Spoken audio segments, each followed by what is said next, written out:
bien, si vous nous rejoignez sur EAD TV, Madame, Monsieur, bienvenue. Au sommaire, à l'occasion de la célébration de la Journée africaine de l'alimentation scolaire, célébrée chaque 1er mars, le Programme alimentaire mondial a offert 1,8 tonnes de gari au personnel de l'école Mundongo à Kinkala en vue de renforcer les cantines scolaires. Et puis, l'AUF entend approfondir les connaissances et compétences des étudiants à travers des formations en communication. À présent, les détails. Dans le cadre de l'amélioration des conditions de travail des enseignants bénévoles, le directeur départemental de l'enseignement général, Jean-Claude Dangwama, a récemment organisé une rencontre pour discuter de leur situation. Cette réunion a permis de mettre en lumière les défis auxquels ces enseignants sont confrontés au quotidien. Reporter signé Célia Mboko. C'est une salle archi-comble pour débattre des questions des enseignants communautaires. À l'ordre du jour, le quota de recrutement et la régularisation du paiement de la bourse, des préoccupations essentielles pour cette catégorie d'enseignants. Le gouvernement a pensé à eux et leur a payé 3 mois, octobre, novembre, décembre.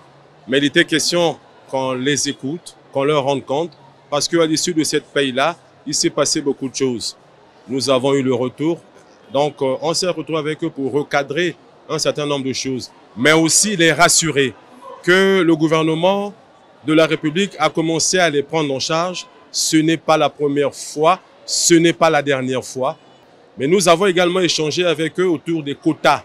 Ils ont émis un certain nombre de doléances que nous avons notées. Nous allons faire le rapport à notre ministre de tutelle qui, lui, ne baisse pas les bras quand il s'agit des questions de recrutement des enseignants communautaires qui, à son tour, mettra sur la table du gouvernement.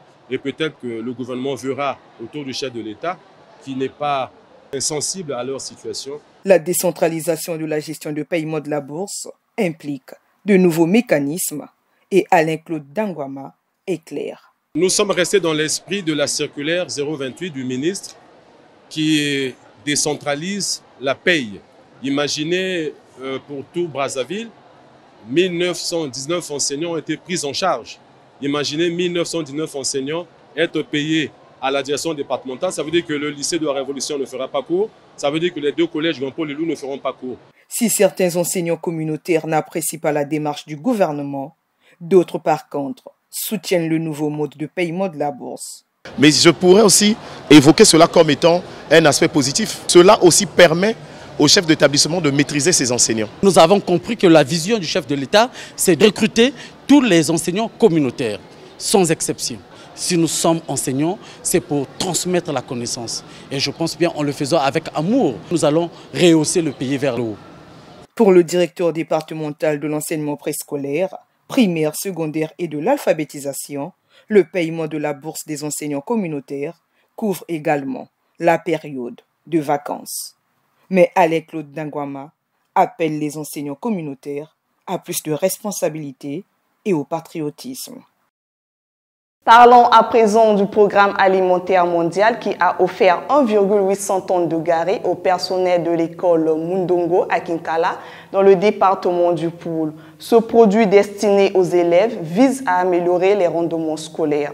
Cette dotation s'inscrit dans le cadre de la Journée africaine de l'alimentation scolaire et cette année, elle a été célébrée sous le thème « Investir dans l'alimentation scolaire locale pour transformer les systèmes éducatifs pour un avenir inclusif et prospère du continent africain ».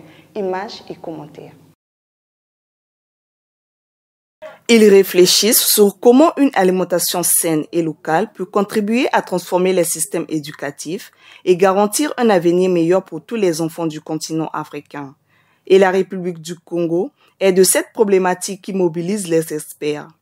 Les repas scolaires fournissent un soutien social indispensable, encourageant une assiduité plus régulière à l'école et contribue à la protection en cas d'urgence. On arrive à accroître la scolarisation des filles de près de 30%. Jean-Pierre Maïnga a souligné l'importance de l'alimentation scolaire dans le développement de l'enfant et la construction d'un avenir inclusif et prospère pour l'Afrique. Le ministère en charge de l'enseignement général a promis de soutenir toute initiative visant à améliorer l'alimentation des élèves et à investir dans les produits locaux et durables.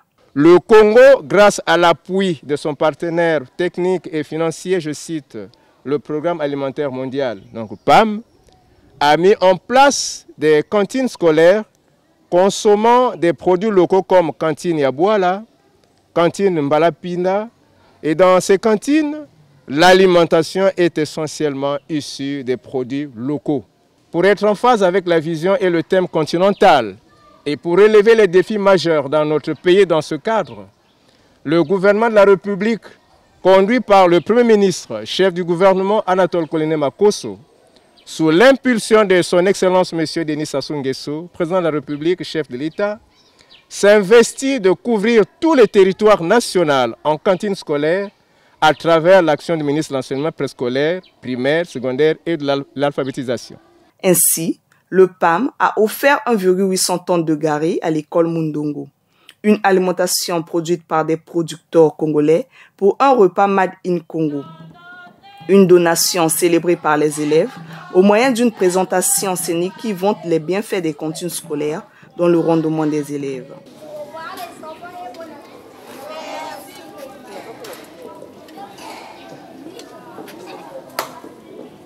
Bon appétit les enfants.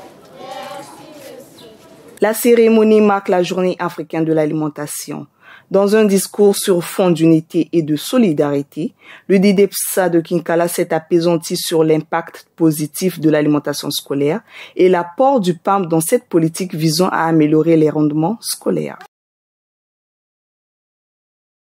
Tenue sous le thème « Comment devenir un bon orateur », cette formation organisée par l'Agence universitaire de la francophonie a permis aux étudiants pendant 3 jours de développer leurs compétences en communication et de renforcer leur confiance lorsqu'ils s'expriment en public. Plus de détails avec Love Pana et Brèche Malanda. L'art oratoire ou la rhétorique, des techniques de rédaction d'un discours tant recherchées par beaucoup de personnes. Pendant 3 jours, ces étudiants ont appris des éléments de la prise de parole en public. Le gestuel, l'habillement, tous ces concepts ont été abordés dans cette salle. L'objectif est de développer des compétences nécessaires à toute prise de parole en public. L'atelier, on va dire, il est hétérogène dans le sens où nous avons des étudiants, mais pas seulement des étudiants de Mariangouabi, des étudiants provenant de diverses facultés, en vue d'apprendre les techniques de parole, leur permettant peut-être de présenter leur projet, qu'ils aient la capacité d'impacter, de trouver les verbes, les mots, les phrases qui pourront leur permettre de montrer la voie et impacter leur cible. Les étudiants jugent la formation essentielle car, disent-ils, elle améliore le discours oral, mais surtout les interventions dans la vie professionnelle. Ensemble avec les autres, j'ai pu voir que c'est bien beau d'être dégagé et de pouvoir parler, mais c'est très important surtout de le recadrer. Et ce genre de formation nous permet de mettre en lumière ce que nous avons déjà comme talent, par exemple de nous exprimer.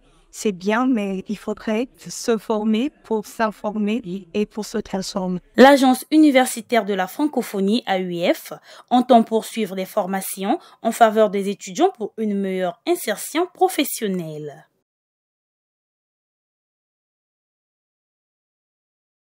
Dans la suite du journal, au lycée 5 février 1979, plusieurs jeunes filles s'orientent vers les filières industrielles. Cette motivation illustre le changement progressif des mentalités et la volonté de permettre aux filles de s'épanouir pleinement dans les secteurs d'activité variés, tout en mettant en lumière le potentiel et les compétences des jeunes femmes dans les domaines techniques et scientifiques. Reporter signé Welcome Dévolo. Elle embrasse des carrières qui, depuis longtemps, étaient réservées aux hommes. Aujourd'hui, les filles excellent dans la technique. L'objectif est de s'offrir plus d'opportunités d'intégration dans la vie économique. J'aime les défis. Je suis venue dans cette série parce qu'il n'y a pas beaucoup de filles. Et quand tu arrives là, on va vraiment te féminiser. Je me sens importante quand je suis au génie industriel. Il n'y a pas de discrimination, il y a seulement de la rivalité. Il faut se démarquer parmi les hommes. Si tu es plus bas, on va pas vraiment te valoriser dans la classe. Quand on On regarde en fait la vie courante. Si on nous a donné l'égalité, c'est pouvoir faire ce que les hommes font. Si tu es une fille, tu dis que non, il y a un métier pour fille, un métier pour garçon, tu n'iras pas loin.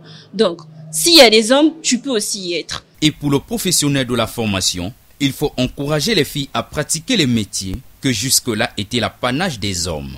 Nous sommes au 21e siècle et à l'heure du numérique, la parité exige que nous ayons ces filles dans les établissements industriels, salariés et étant en concurrence avec les hommes. Le plus souvent, j'ai moins de soucis dans l'exécution des tâches, sinon dans la réussite des fabrications de pièces, lorsque c'est une femme que lorsque c'est un homme. Parce que la femme le fait avec plus de passion et moins de fatigue. Pour beaucoup, les travaux pratiques ouvrent des nouveaux horizons tant pour les garçons que pour les filles. L'engagement croissant des filles dans ces filières vise à briser les tabous qui entourent l'apprentissage de certains métiers. Il est regrettable que certains citoyens ne soient toujours pas familiers avec les symboles de la République et ne les traitent pas avec le respect qu'ils méritent, en particulier le drapeau national. Lors du récent lancement de la campagne de la promotion de la culture citoyenne, le ministre Jean-Rosaire Ibarra a réitéré l'importance de ce symbole. Suivez. Il est symbole de la République. Pourtant, le drapeau national connaît un usage parfois inapproprié. Si tous les Congolais ont le devoir de le respecter, les autorités, elles, doivent veiller et garantir la sacralité de ce symbole national. L'article 3 de la Constitution de notre pays est clair. La composition de notre drapeau est tricolore, vert, jaune, rouge, et porte toujours haut et fort les valeurs d'une nation, son histoire. Il symbolise les valeurs de la République d'unité, de travail et de progrès. Ces valeurs sont ancrées dans notre culture.